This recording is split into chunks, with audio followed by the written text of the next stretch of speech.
చిన్న మిస్టేక్ చిన్న మిస్టేక్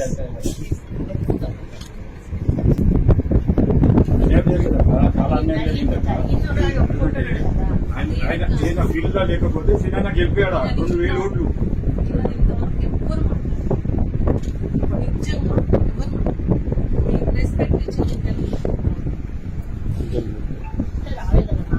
ఆయన మాట్లాడితే వాళ్ళకి నిజంగా ఎంతో అను అంటారు తప్పించి ఏదైతే మాట్లాడు అలా తెలుగు మాట్లాడారు. నిజంగా మీరేమనుకో, నేనైతే చెంప పగలగొట్టాలనుకున్నాను.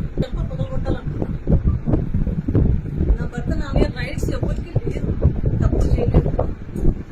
అట్లాంటి ఇష్టం వచ్చినట్టు మాటలు ఏది పడుతుంది, కొంచెమైనా కామన్ సెన్స్ లేకుండా మాట్లాడి క్లియర్ ఉండాల్సింది ఎథిక్స్. నేను ప్రేక్షకుణ్ణి, మీలో మీరు కొట్టుకొని చావండి, నన్ను ఎంటర్టైన్ చేయండి, అంతే.